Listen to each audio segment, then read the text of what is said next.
Well, thanks very much. Thank you, Barry, and B&D for asking me to be here and to present. As I think Barry mentioned, this presentation really came out of a conversation Barry and I had on a few occasions where we were discussing, well, what does epistemic insight mean? And I was probably putting it to Barry. Barry, what does epistemic insight mean to you? And Barry probably then batted that back to me. So what do you think it means? And really, I guess, and probably underpinning this presentation is a view that, properly understood, epistemic insight could narrowly be seen as very much to be a cognitive development program. So it's about cognition, cognitive development. But my view would be that it must be much wider than that, and Barry and I have had this conversation a few times. I think Barry agrees with that as well, which brings us into the realm of other ideas and theories and approaches, just generally in ethics more generally, but also within education, that focus on character. And to think about, well, it's not just about cognition, it's about developing children who have epistemic insight as a way of being and that relates to their way of being rather than just things that they do or ways that they think. So the talk today is very much sort of some initial thoughts, really, perhaps a bit more developed, but I'll explain why initial thoughts. I'm going to mention this document a couple of times, so it practically related to work in schools. The Jubilee Centre for Character and Virtues up at the University of Birmingham, it's probably the world's leading institute now, or centre for research into character, not just character education for school children, but character in the professions, in public life, and more widely. And they produced a document, it's been updated, I sort of gave them some help with updating this, a framework for character education in schools. And, you know, it's got lots of different elements to it. But one of the things they do is identify what they call the building blocks of character. At the bottom is flourishing individuals and society. Above that, it's practical wisdom. But they break the virtues in an educational way down into 4 types of virtues. So they say intellectual virtues, moral virtues, civic virtues, and performance virtues. And I perhaps should have put this up on the big screen, but they connect arrows between the two. Now, I think philosophically, and this is problematic in some ways because I think actually Aristotle probably had it right that there were 2 main types of virtues, which were intellectual and moral.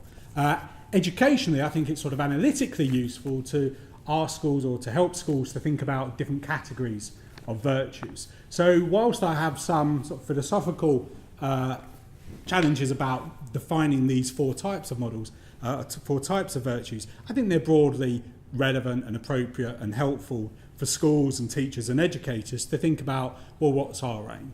Okay? Now, I'm prefacing this on the view that most of my work has been on moral virtues and civic virtues, if we use these categories, and much less on what might be seen as performance virtues to do with confidence, motivation, perseverance, and the like, and specifically today on intellectual virtues such as critical thinking, curiosity, reasoning, etc. And I've got 3 that I'm particularly going to talk about today. So in a way, this is sort of taking some areas of interest of mine, but then moving them into that sphere of intellectual virtues. So it's very much some initial thoughts about how intellectual virtues might form a useful prism for thinking about what actually is meant by epistemic insight. I'm planning to talk for about half an hour, 40 minutes, and then questions, and we'll see how we get on. So to start with, I'm going to start with 2 assumptions.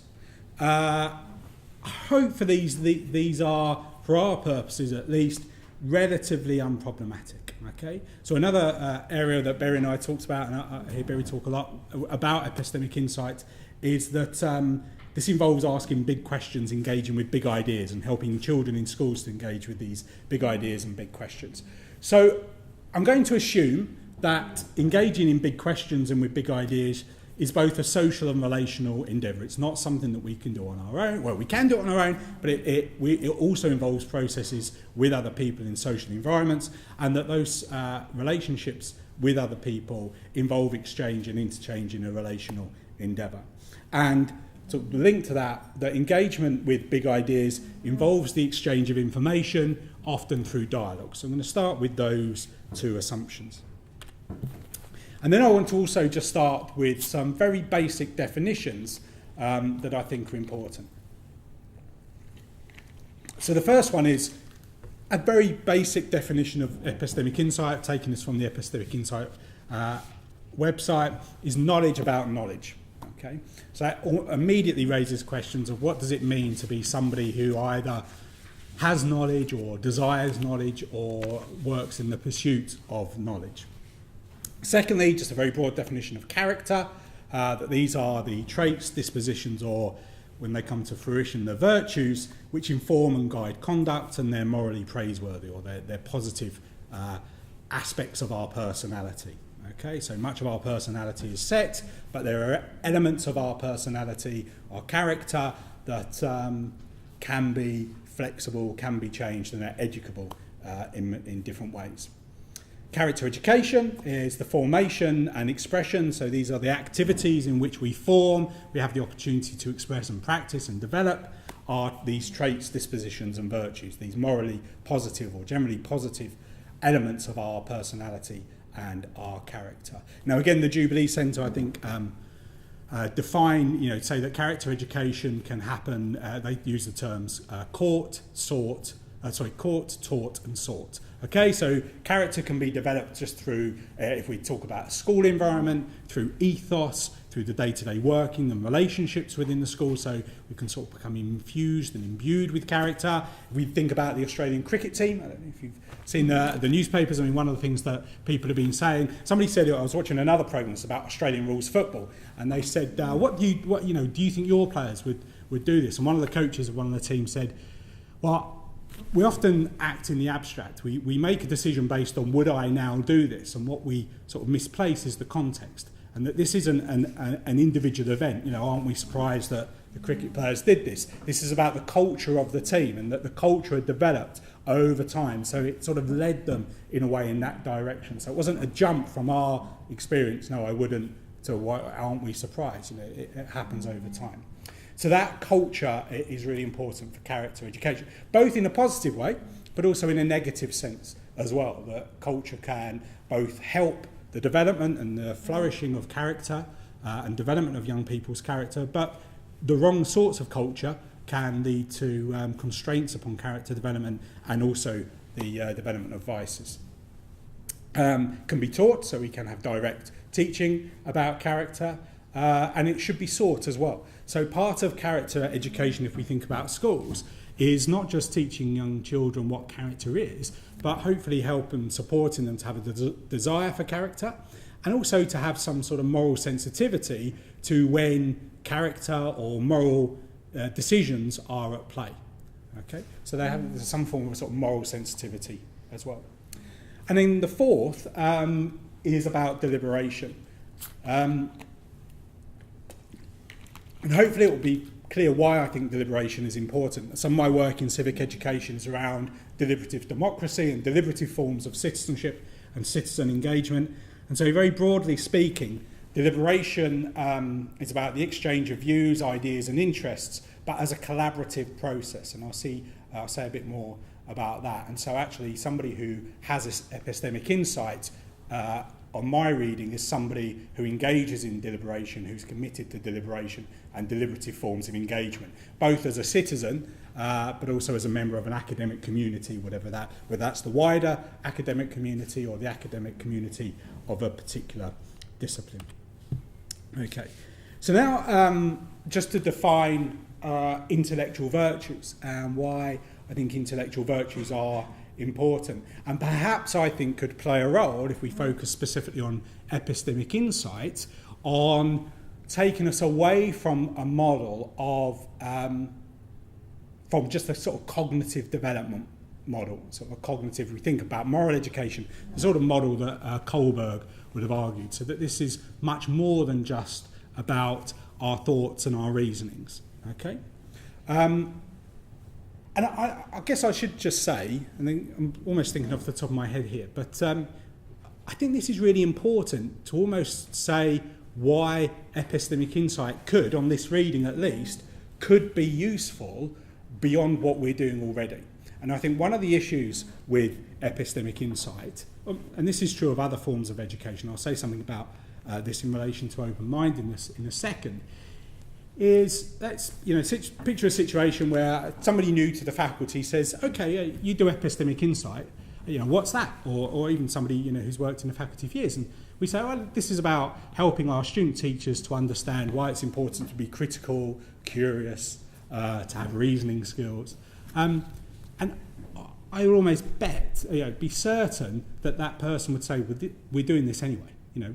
Surely everybody wants, it's a bit like critical. Yeah, nobody's going to say, oh no, I don't want my student teachers to be critical. You add the adjective critical in front of a word now, critical reflectivity or whatever. But who's going to admit that? Who's going to actually say, well, no, I'm not asking my student teachers or young people in schools to be critical.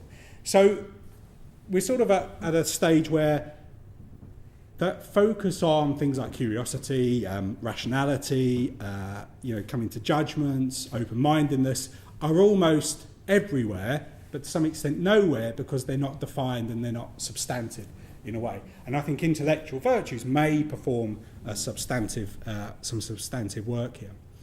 So very broadly, intellectual virtues focus on the intellectual agent. So it's not just about what can I do, what should I do in this particular situation, how should I think, but it's also about how should I be. Okay, and I'll perhaps give some examples, we'll give some examples of what this means in relation to specific intellectual virtues that I suggest are important. In focusing on the intellectual agent, so not only, what do I need to do to be curious, but how am I as a curious person, what does it mean to be a curious agent? We move beyond purely cognitive capacities and think about that sort of triad of the cognitive, the affective, and the volitional. And also intellectual virtues connect to the good and the good life, okay, to an idea about human flourishing, what it means to be a human being, and what it means to live a flourishing life. Now, I'm sort of deliberately, for various reasons, perhaps we could come back to it with questions later, going to leave it at that in relation to how this relates to notions of the good and the good life. Okay, there's lots of questions, particularly in education, about flourishing and happiness in the good life. It's probably far too detailed for us to go into now. I'm happy to say a bit later, as I said, in terms of questions. But it's also to say there's more work, I think, need to be done in terms of how this relates to notions of the good life. Now, from an educational point of view, character education has sometimes positively and sometimes to the detriment of character education been seen as in arms with positive psychology. Okay, and again, we can go into more details with questions about positive psychology. And I think one of the areas they're different is that character education, as the Jubilee Centre document does, has a much more explicit a notion about human flourishing and what it means to live a good life than positive psychology. So I think that's important, but is perhaps not something that we'll have time to go into too much detail today. So I want to suggest that the epistemic or the agent who demonstrates epistemic insight has various virtues, various intellectual virtues, or that at the very least epistemic insight should seek to develop these intellectual virtues in young people. And I'm going to touch on three of those now. So, and I guess I should say, I'll perhaps come back to this a bit more at the end. But one of the questions with virtues is, are these virtues in and of their own right? The third one that I'll say today I think is the most problematic of these. Or are these almost like a cluster of related virtues? And I think it's probably more, I think they're analytically separate, but they do relate to each other in important ways. And the first one is open-mindedness. Okay. So I think to engage with big questions, to engage with big ideas, and to engage with these real challenges, to have epistemic insight automatically requires the agent to be open-minded. Okay? So we therefore need to think about what it means to be open-minded. And I just want to say, it's probably true of all of them, but of them all, I think open-mindedness is the one that presents the biggest challenge. Okay? And one of the reasons educationally I think this presents a challenge is because I'm not convinced how many people would say they're not open-minded. Okay, so I'll give you a couple of examples. I used to teach, when I was a teacher, I used to teach leisure and tourism. Okay, and so this is an analogy I'm seeking to draw, and this was to a group of mainly female students who'd not done as well as they would have liked in their GCSE courses, and then were sort of retaking an intermediate to GMVQ in travel and tourism. And it's my first year of teaching, so I was asked to teach them customer service.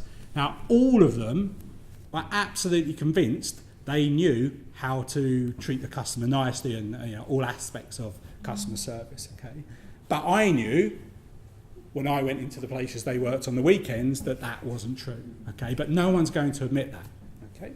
Our family members who read particular newspapers and, in the same breath will talk about immigration and then say what a tolerant country Britain is. So I think open-mindedness is a challenge. One of my colleagues in Australia wrote a book recently, a really good book about media and moral education, about critical perspectivism. And one of my questions when I was reading the drafts of this book were I sort of agree this is exactly what people need to do when they engage with the media. But I don't know anybody who engages with the media and thinks, oh no, I'm not really, I'm closed-minded. I think everybody thinks they're open-minded when actually they may not be. So I think this is a challenge.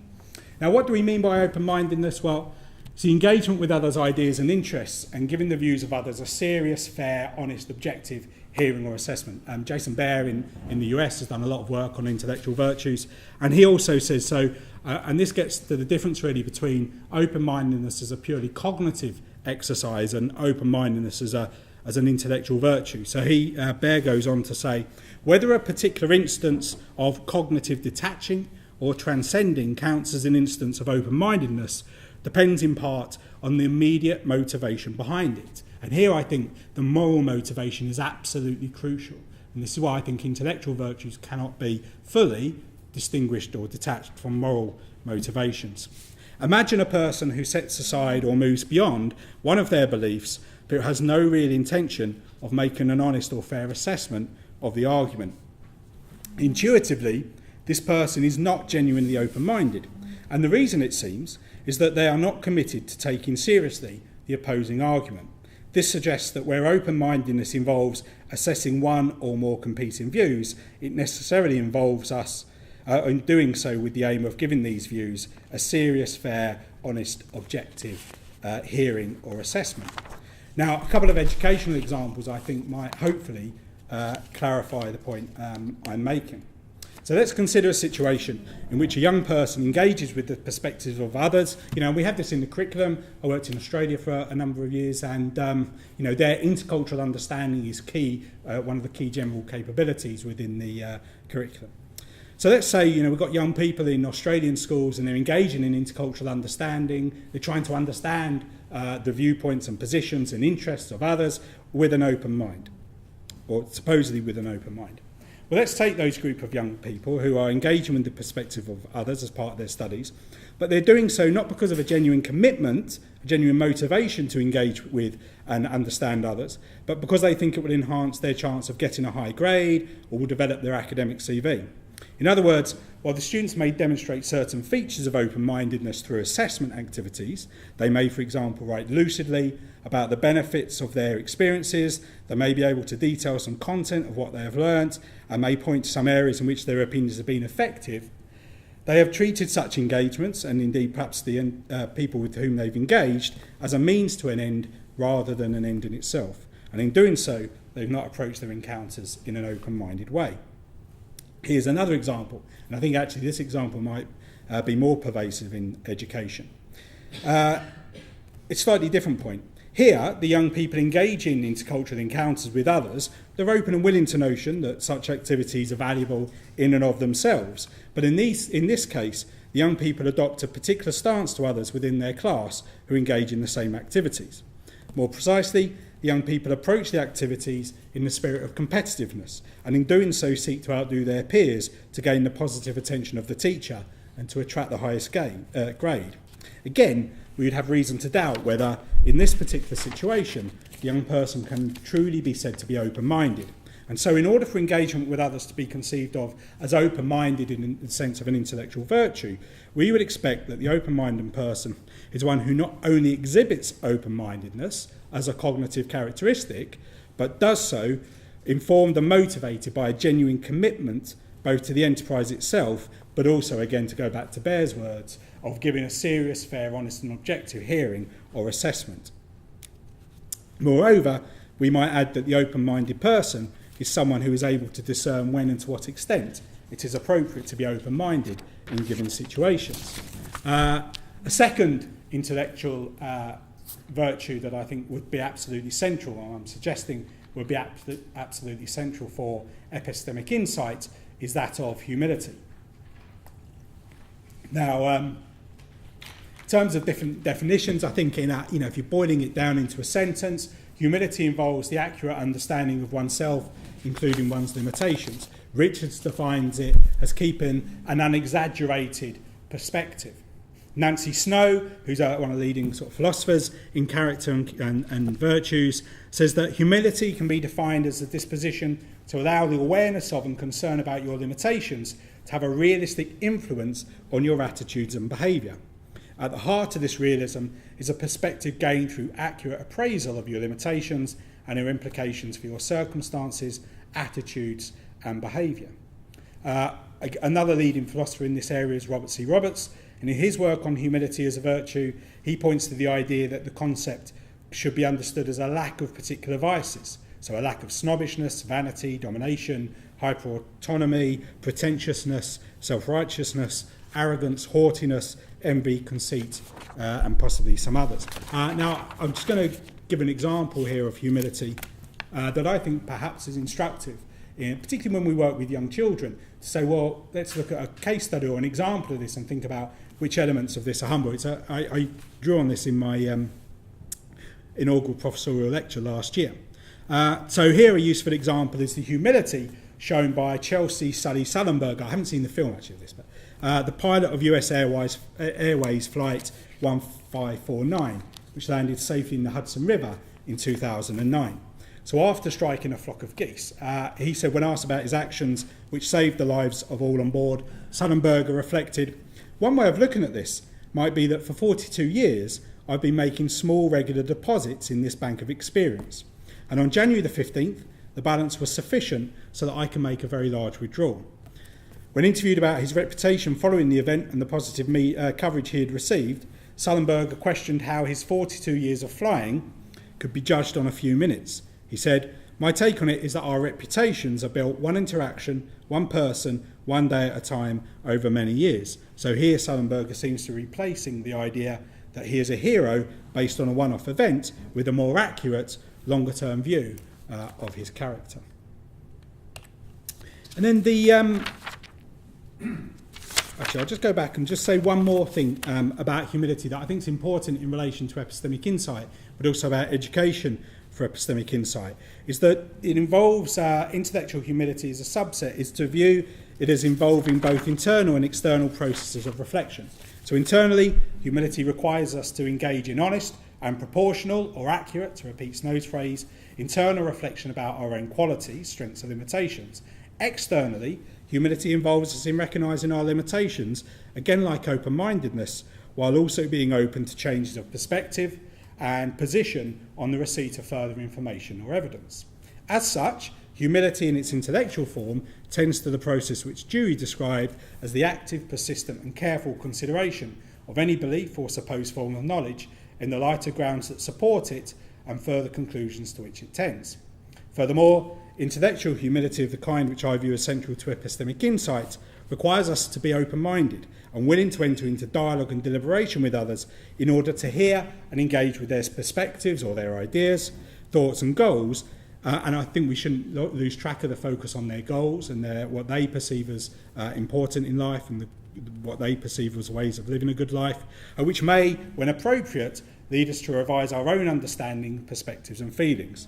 So in this sense, open-mindedness can be viewed as a prerequisite for humility. And again, that sort of relationship and clustering between the virtues, I think, is important. So certainly it would be difficult to conceive of someone as being humble who lacked the capacity for open-mindedness. And just in terms of those two, and it probably does relate to the third intellectual virtue, but again, just to repeat an education example, I've used this quite a few times in things I've written and in presentations I've given, and that's, I was really struck probably about 10 years ago now, I went to Japan. I've been to Japan a couple of times to do some work. And there's a school in Tokyo that has open days, and the classroom has windows that sort of come out of the walls. So the teacher will teach a lesson, and then you have like 20 or 30 people watching the lesson, and then afterwards the people watching will move into the classroom and then interview or interrogate the teacher to ask them what their thinking behind the lesson was. And whereas I'd seen lots of lessons in citizenship education, history education, religious education, for example, in English schools, debate, discussion and dialogue, deliberation were almost exclusively built on competition, whether that was formally through structured debate or about point scoring or about winning the argument.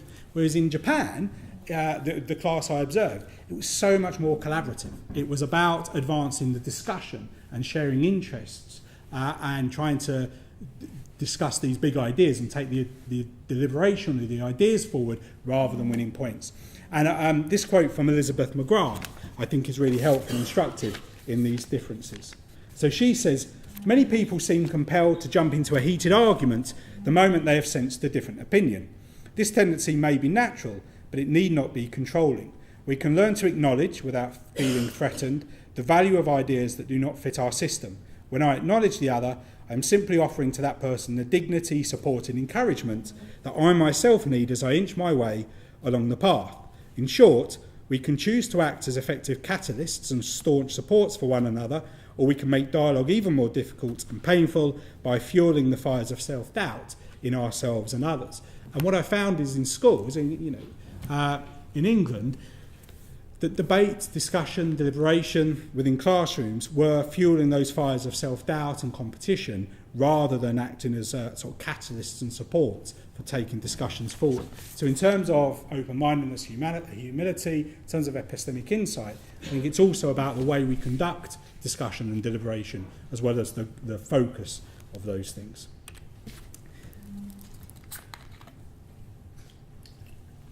Okay, and then the third virtue, and I'm probably using the term virtue more sort of broadly than with humility and with open-mindedness. I'm pretty much convinced that humility and open-mindedness are intellectual virtues. Okay. Now, one of the downsides of giving an abstract about 3 months ago is that you put something down thinking, oh yeah, I'll talk about that. And then when you get nearer to the time and you're thinking about it in more detail, you sort of wished maybe you hadn't put one of the things.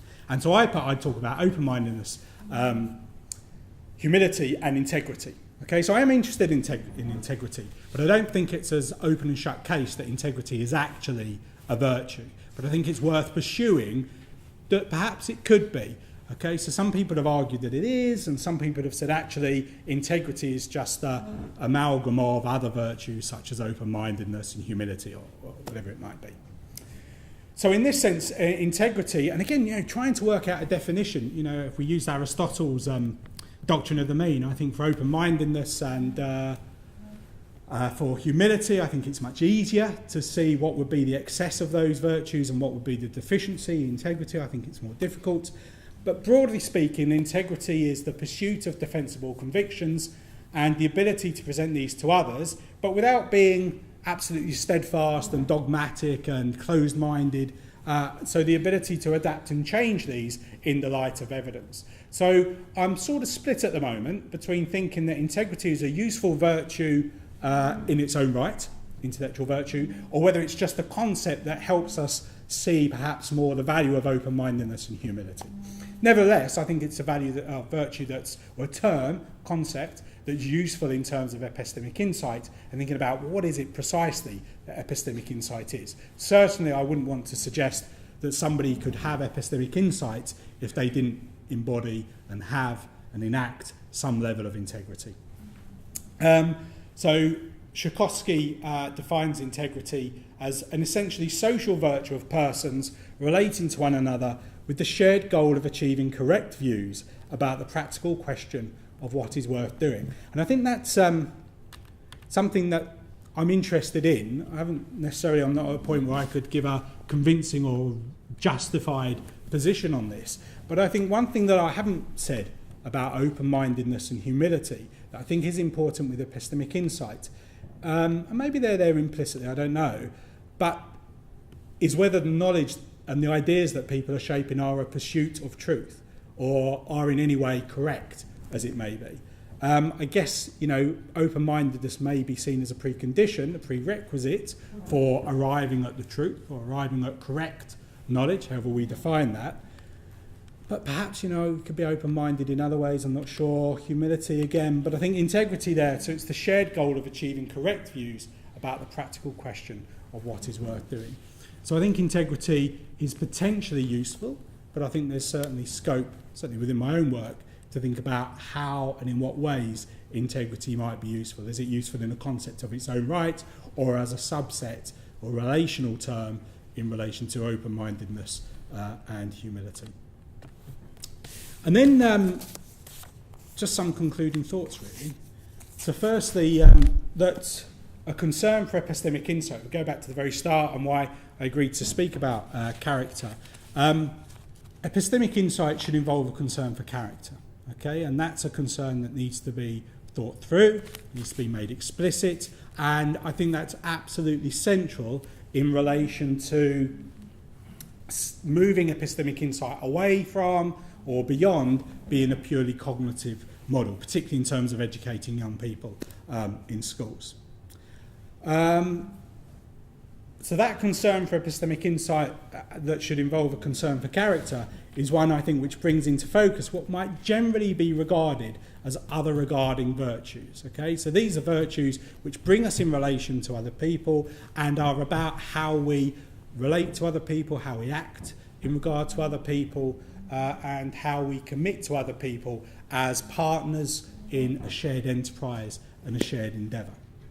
So these are the other regarding virtues which I would argue are necessary to engage in effective deliberation with others. Now, whether that's deliberation in a political sense or deliberation about knowledge within a subject discipline or big ideas, I think it probably counts for all three. And that these virtues, including open-mindedness, humility and integrity, are educable traits or virtues which can be formed or indeed impeded through explicit and implicit processes. And I don't want to be overly pessimistic about this, but I'm almost now more or as interested in those processes, educational processes, which help to develop character as those processes which help to limit character or limit the virtues, whether that's the formation or expression, or even serve to produce vices, okay, and educate the vices. And that's a really sort of hazy area. But, when we think about education, I've again used perhaps this example before in things I've spoken about. Think about healthcare. We had to take my son to hospital at the weekend because his arm's broken. And, much of it was brilliant. But there are elements of the NHS that are more troubling and are more difficult. And the question I ask my wife a lot is, why is that? Is it because the lack of money? Is it because the nurses, let's say an example, don't have compassion?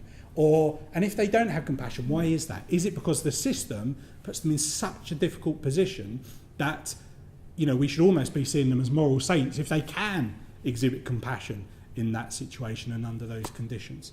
So I think, we look at schools. One of the biggest things I've learnt through visiting lots of schools around character education is that character education is only possible where there's a whole school environment that allows it to flourish, okay? And as soon as the environment prohibits that, then the whole endeavour is undermined. Maybe not facially, but is seriously undermined. So I think, as I said, these virtues are educable traits which can be formed through explicit and implicit processes, but they're also educable in various and varied different ways. Okay, I was attending a conference last week where a head teacher, brilliant school, King's Langley School, was talking about how they developed it and that this has to permeate every aspect of the curriculum. Okay, so I think again with epistemic insight, if it is important and if it is a term that people are committed to, this needs to permeate every element of the curriculum. It's not just something that you can go to a one-off session or have a course on epistemic insight. This is about ways of being, more than ways of thinking, but being through your totality of experiences rather than just on a particular course over a particular given time. Okay, I'm going to stop there, and obviously happy to take any questions, so thank you.